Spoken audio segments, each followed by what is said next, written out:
ठीक है, so come back to another video में। तो भाई साहब, वाराणसी मूवी को लेके हम लोगों ने जितनी एक्सपेक्टेशन रखा के रखी है, मूवी उससे बड़ी। और मैं बोलूँ कि मूवी वाराणसी अब रामायणा को भी टक्कर दे रही है भाई। देखो, बॉलीवुड की सबसे बड़ी मूवी अभी देखा जाए तो रामायणा, वही वह साउथ की सबसे बड़ी मूवी वाराणसी। इन दोनों को देखूं तो भाई लगभग सेम है, और मुझे लगता है कि कुछ मामलों में वाराणसी ऊपर निकलती है।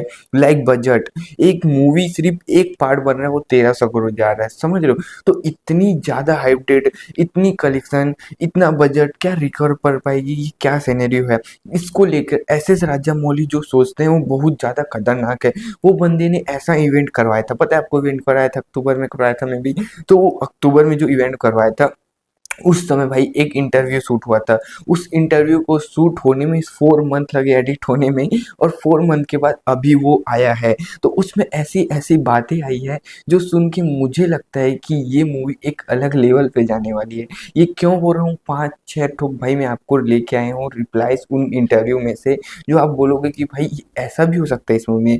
तो सुनो बस, आप सुनोगे ही सोचोगे कि भाई मूवी इतनी खतरनाक हो सकती है, रामायण से भी बड़ी वो हो सकती है यार मूवी।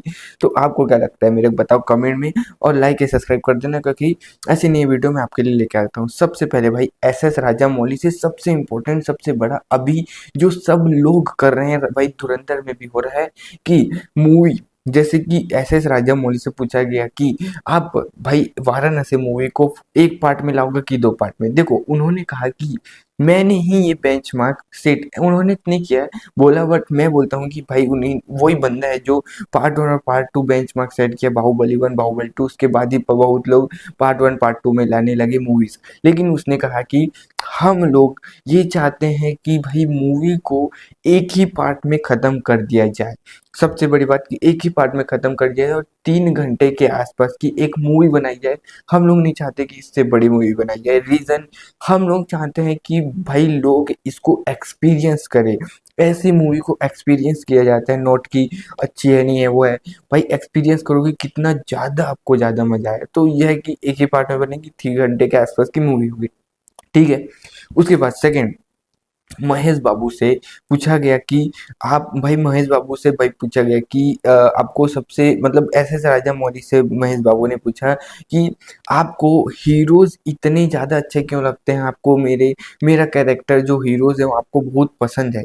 उसके ऊपर एस एस राजामौली ने कहा, हाँ मुझे हीरो पसंद है, लेकिन इस मूवी में मुझे हीरो से ज़्यादा मैं विलन्स को ज़्यादा विलन्स को ज़्यादा मतलब पसंद कर रहा हूँ। रीज़न इसके पीछे कि भाई जो पृथ्वीराज सुकुमारन को मतलब पृथ्वीराज सुकुमारन का कैरेक्टर है वो बहुत खतरनाक और कुछ ऐसा होगा जो मेरे को लगता है मतलब ऐसे राजा ने कुछ अलग सोच के रखा है। मतलब पृथ्वीराज सुकुमारन का जो कैरेक्टर है वो बहुत खतरनाक हो सकता है, ठीक है।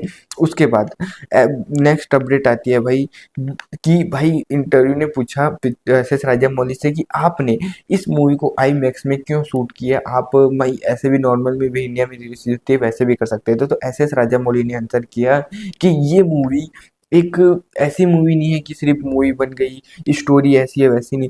हम लोग इससे इंडियन सिनेमा का बेस्ट सिनेमा बनाने की कोशिश कर रहे हैं, जो भाई एक्सपीरियंस किया जाता है। लाइक जो अफ्रीका का सीन, एंटार्क्टिका का सीन, रामायणा वाला सीन, जो भी जो सीन्स हैं उसको एक्सपीरियंस करने के लिए, जो ट्रूली अगर एक्सपीरियंस करना है तो आईमैक्स जैसी स्क्रीन पे ही किया जा सकता है अच्छे से। तो हम लोग इसी रीजन के कारण भाई इंडियन सिनेमा को एक नया एक्सपीरियंस दिलाना चाहते हैं, इसीलिए इसको भाई आईमैक्स में शूट कर रहे हैं। जो बंदा भी है भाई, बंदा अब नोलन के पास जा रहे हैं, नोलन मतलब समझ जाना, ठीक है। उसके बाद अफ्रीका वेस्ट सूट, ठीक है। देखो अब भाई उसके बाद मैं भी ना भाई प्रियंका चोपड़ा से पूछा गया कि आपको सूट में सबसे ज़्यादा डिफिकल्ट, सबसे ज़्यादा अच्छा क्या लगा? देखो सबसे पहले फिर दीपिका पादुकोण ने कहा, आंसर किया कि मुझे जो अफ्रीका वाला जो सूट था वो मुझे बेस्ट लगा, और मुझे लगता है कि वो सबसे डिफिकल्ट भी था। रीज़न उन्होंने कहा कि जब मैं भाई अफ्रीका वाला सीन शूट कर रही थी तो हम लोग के मुकाबले मतलब हम लोग जैसे चाहते थे वैसे नहीं हो रहा था।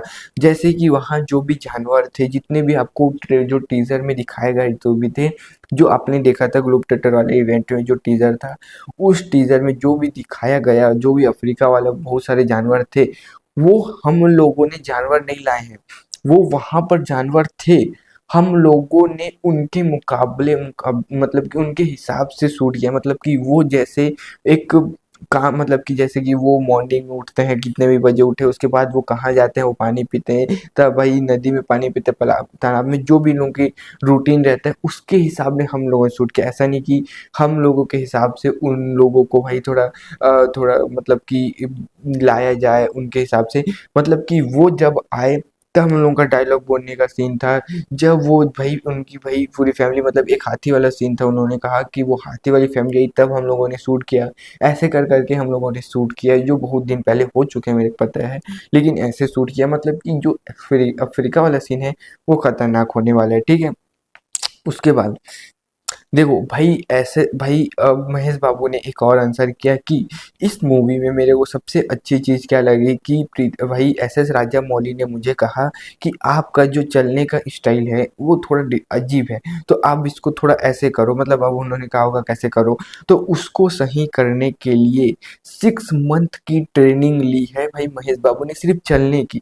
बहुत भाई, अब महेश बाबू का चलने का जो स्टाइल है वही कई लोग पसंद करते हैं भाई साउथ में, लेकिन ऐसा चला जो मनी ने उसको ही चेंज करा दिया है, और उसके लिए 6 मंथ की ट्रेनिंग ली गई है। अब इस चीज़ को सुनने के बाद मुझे ये लगता है कि ये बंदा इस मूवी के लिए कितना डेडिकेटेड है। भाई साहब, मैं मानता हूँ कि बंदा बहुत ज़्यादा ये सोच रहा है कि एक इतनी से इतनी चीज़ को भाई मैं देखूँ कि ये कितनी अच्छी हो सकती है, समझ रहे हो। उसके बाद अफ्रीका वाला सीन मैं आपको बता दिया कि जानवर के हिसाब से जो सीन होता था उस हिसाब से शूट करने हैं, ठीक है। उसके बाद पृथ्वीराज सुकुमारन का जो कैरेक्टर है वो एक भाई आपको पता है पैरालाइज वाला सीन होगा, तो जितना वो पैरालाइज है, मतलब कि जितना वीक है उतना ज़्यादा खतरनाक वो माइंड गेम कर सकता है, तो माइंडली बहुत ज़्यादा डेंजरस होने वाला है पृथ्वीराज सुकुमारन वाला कैरेक्टर, जो आपको पता ही है विलन है तो होगा ही भाई। उसके बाद देखो भाई एस राजा मौली को पूछा गया कि आप जो आई माइथोलॉजी वाला सीन है आपकी मूवी में वो कैसे क्या रहेगा, तो भाई एस राजा मौली ने कहा कि हम लोगों ने एक ऐसा 25 मिनट के आसपास का माइथोलॉजी टाइप का सीन बनाया है, जो देखने को मिलेगा वो आपको एक्सपीरियंस करने को मिलेगा, जो देख के भाई देखने बस का सीन है कि उसको एक्सपीरियंस किया जा सकता है कैसा मजा आ रहा है करके। देखो मुझे लगता है कि कल्कि में जो लास्ट वाला सीन नहीं था इसी टाइप का कुछ बनाने की कोशिश किया जा रहा है, बट मेरे को ये समझ नहीं आ रहा है कि इतनी सब चीजें सुनने के बाद क्या ये मूवी 7 अप्रैल 2027 को भाई रिलीज हो पाएगी। रीजन क्योंकि ये मूवी ही इतनी बड़ी है और वीएफएक्स लोडेड है, 1 साल के आसपास, 1 साल